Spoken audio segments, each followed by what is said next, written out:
Warning: 50 Most may contain content that is not suitable for all viewers or listeners. Listener and viewer discretion is advised. Hi everyone. I am here to talk to you today about a story coming out of New Hampshire. And I gotta say, doing the research for this one, it just made me feel all of the fall vibes. I got my celestial tea in one of my favorite mugs, actually. It says, "It's just that I literally do not give a because sometimes, that's just such a vibe." And the tea I am drinking, because I feel like I could have some hot tea in the fall. I'm feeling very fallish, especially with this beautiful bold lip. I'm drinking Celestial Bengal Spice. Not a sponsor, but this is one of my favorite teas. It's actually a herbal tea, kind of like that in the afternoon. It's not super caffeinated because I do drink a lot of coffee during the day. Little fun fact for ya. So, welcome to 50 Most, where each week I am going to bring you a story about something haunted and spooky.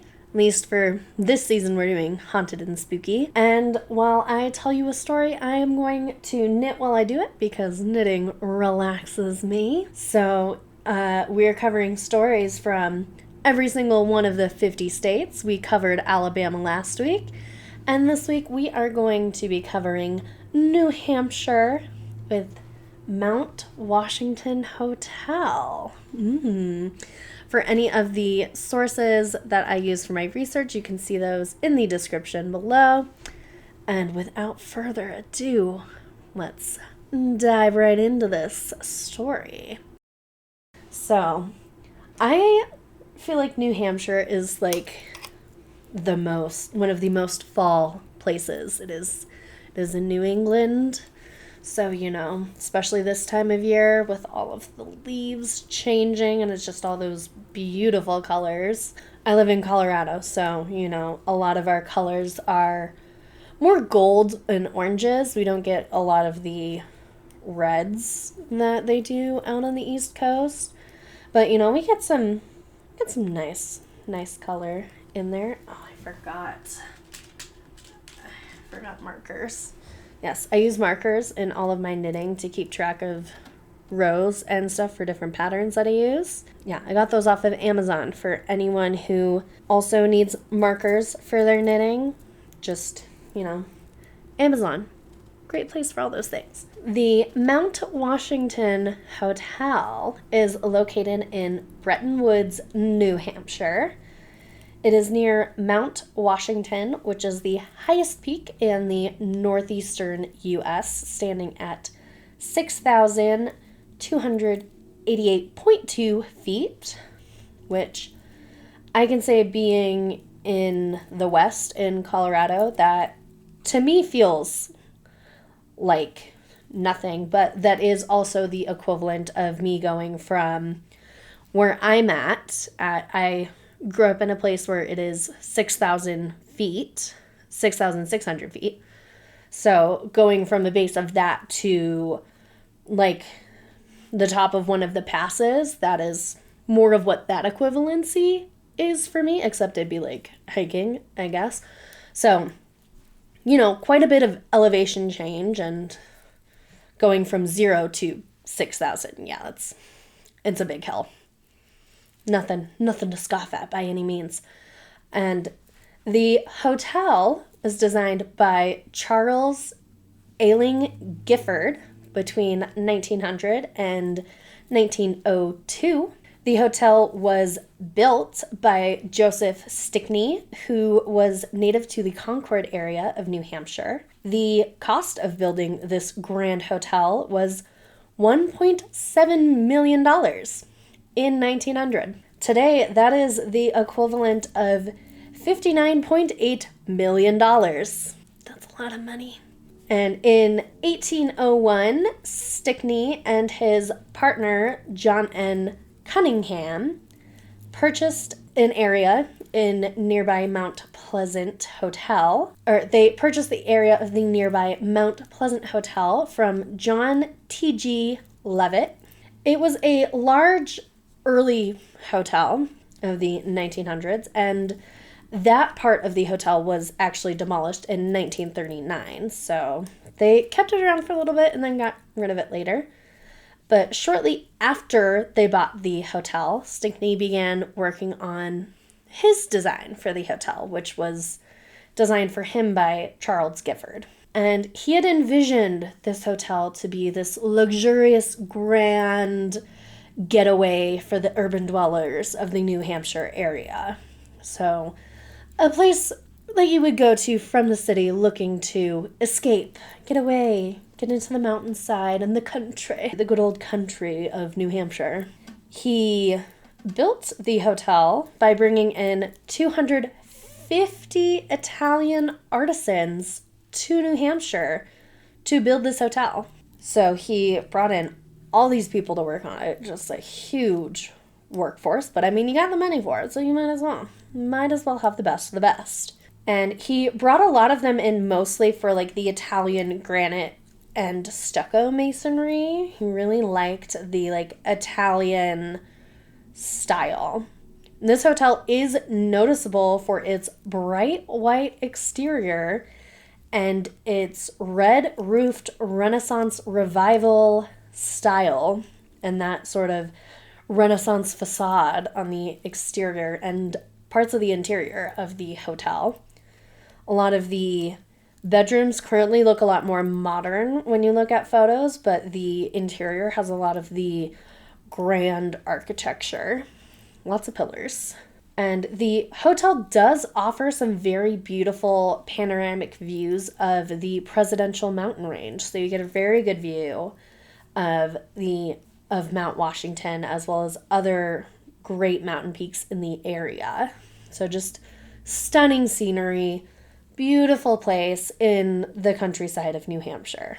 And the construction began on this Y-shaped hotel, which later opened in July of 1902 on the 28th. And the construction of the hotel boasted to have over 2,000 doors, 12,000 windows, and over 11 miles of plumbing. That's a lot. That's a lot. And I say that knowing my dad is in plumbing. That's a lot. And the opening ceremony of the hotel, Stickney told everyone who was in attendance, he was pretty boastful with it. He was like, "Look at me, gentlemen, for I am the poor fool who built all of this." Dramatic. But hey, whatever. Do what you want. I'm just going to say it's like very dramatic. He died within the year. So then that first year of owning the hotel, he then died. So the hotel went to his widow, Carolyn.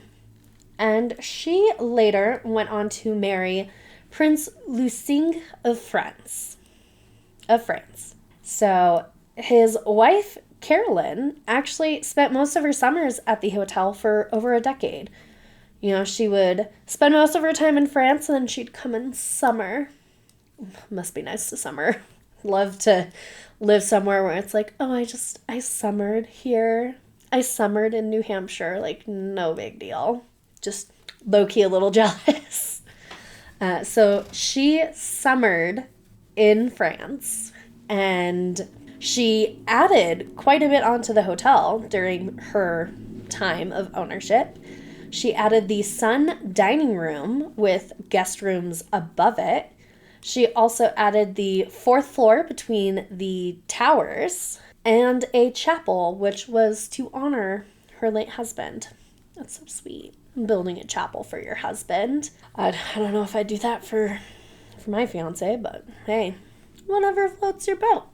Do what you want, Carolyn. You want a chapel for your husband? Build a chapel for your husband. Why not? The first manager of the hotel, John Anderson, helped to make the hotel a huge success. But unfortunately, things kind of took a turn after his management was over.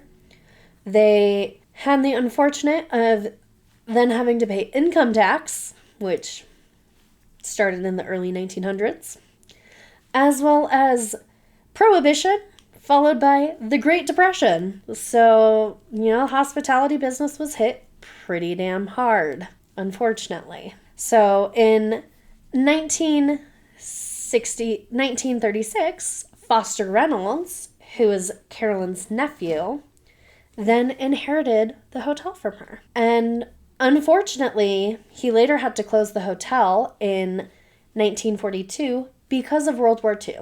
So the hotel was holding on, doing the best it could until then. And then in 1944, the hotel was kind of saved a little bit by a Boston syndicate who bought the extensive property. I bought it for about $450,000 in 1944, which is the equivalent of $7.48 million today, which for that type of property, that's like nothing.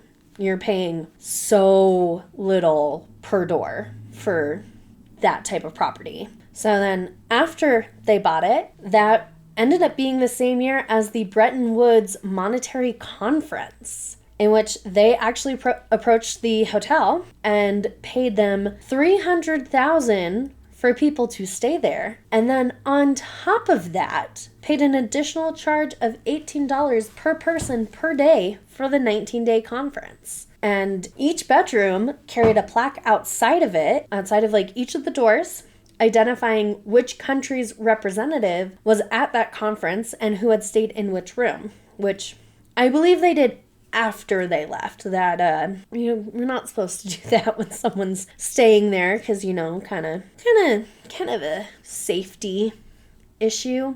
But this was the 40s, so God only knows what they were doing then. Then the Mount Washington Hotel is one of the last surviving grand hotels in what is called the White Mountains, so the area that they are in. Most of the other hotels that were of similar construction were demolished. And the grounds currently include an 18-hole Donald Ross designed golf course. Don't know who Donald Ross is, but sure that's a big golf name. And it also contains the original 9-hole course designed by A.H. Findley. Then in 1986, Mount Washington Hotel was declared a National Historic Landmark. So good for them. Then in 1991, the hotel was purchased by a group of New Hampshire businessmen who brought the hotel into the 21st century. And one of the major overhauls for that was allowing them to be open during the winter. As up until this point, they closed that whole winter season. So usually that's about from the time of October through April. That was when the hotel would be closed for half of the year. So in order to make the hotel winter friendly, they reinstalled new windows over the entirety of the hotel so that these windows were efficient for winter and keeping the place warm and not freezing pipes. And then in January of 2009, the Mount Washington Resort completed a 50,000 square foot addition that included a 25,000 square foot spa and a 25,000 square foot conference center. So they've made some big additions in the last 20 years to this hotel. And then in November of 2010, it was revealed that the hotel's then owner had sought to trademark the Mount Washington name, which accidentally upset a lot of business owners in the area because he basically didn't want anyone to use Mount Washington for anything else except their hotel. And I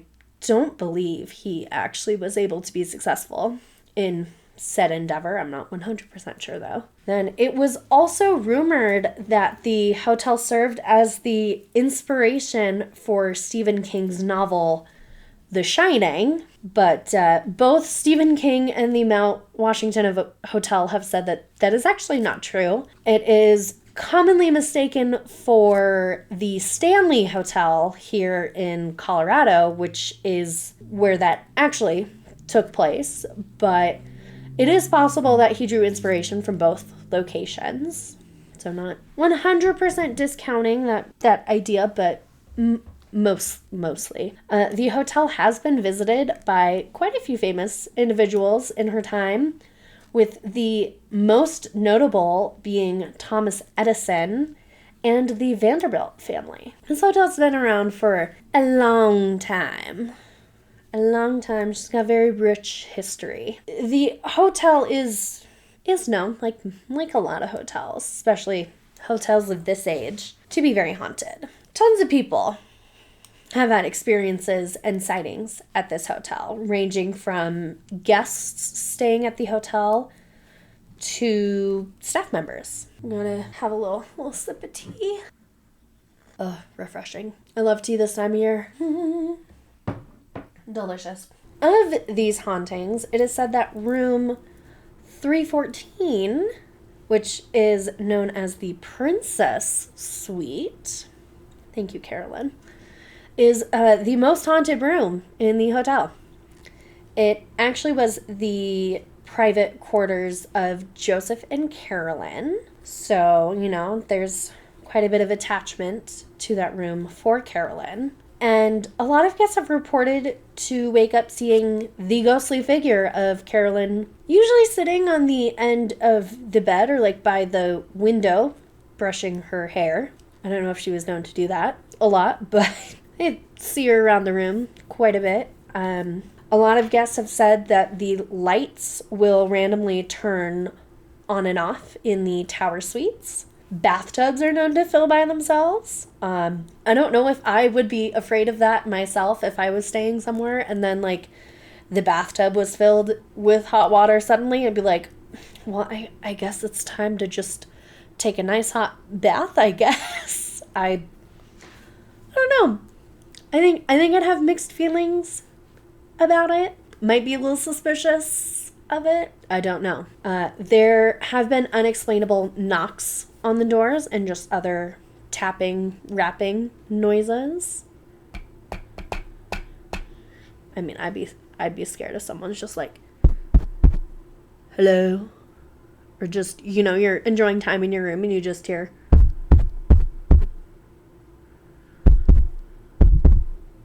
I'd be afraid.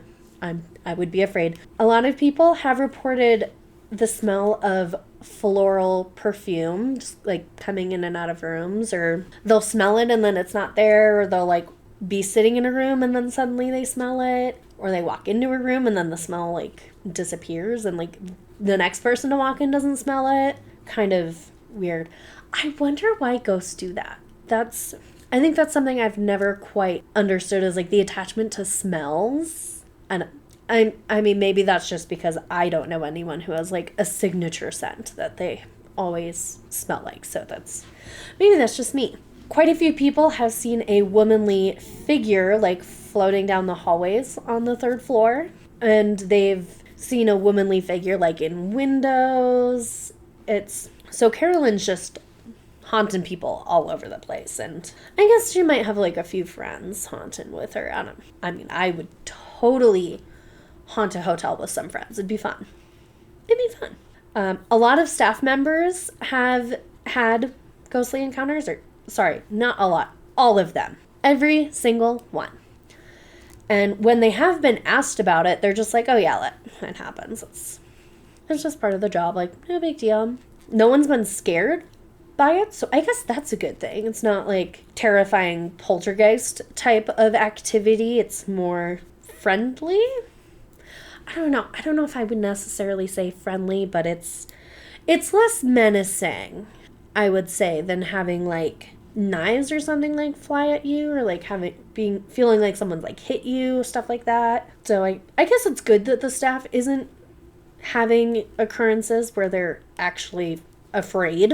I guess that's a good thing. There has been photographic evidence that has been taken at the hotel, one of which was in 2015, although I'm sure there's tons of other photographic evidence out there. This photo in particular featured a woman dressed in Victorian garb in one of the windows, which was directly below room 314. A lot of people believe that that is the silhouette of Princess Carolyn. She is believed to be the most prominent ghost haunting the hotel. Ghost Hunters was at this hotel and did an investigation back in 2008, and they did pay special attention to room 314, in which they have caught an EVP, which is electronic voice phenomenon, of a woman who they believed was Carolyn, and she actually responded intelligently to a lot of their questions. I believe that is something a lot of ghost hunters look at when they are doing investigations, is how the questions are being responded to and whether it is like an actual response versus a yes or no, depending on the method of how they are communicating. But it is believed that most of the hauntings are from Carolyn, as well as a few other ghosts. Unfortunately, there haven't been any documented, at least not that I could find, documented occurrences of tragedy in the hotel. But it is very possible that the hotel is haunted by Joseph and Carolyn and potentially a few other ghosts in there. It seems that none of them are menacing or violent, so I'd say that's a good thing. And as far as haunted hotels go, it is considered to be one of the more active hotels in the United States, and especially in the New Hampshire area. It is one of their more haunted locations.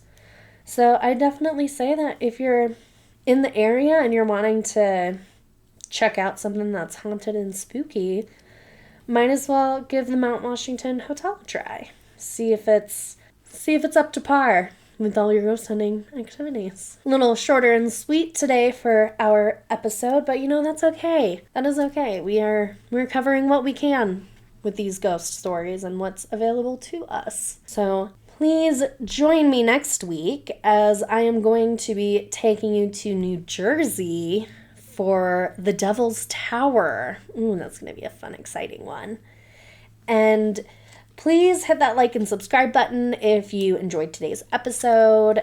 You can follow me on all kinds of social media. Just look for the Peculiar Pairings podcast. That is our main network. You can also find me personally on there. Just search for Peculiar Pairings. If you liked today's story as well, you can also check out the podcast I am the co-host of Peculiar Pairings, which is my cousin Matt and I talking about different spooky, crime, conspiracy theory type content every Sunday. Unfortunately, we don't have that as video currently, but we do have it as a podcast, and we have over 50 episodes as of right now. So please, check that out if you enjoy this type of content. And, until next week, stay curious, and I will see you all next time.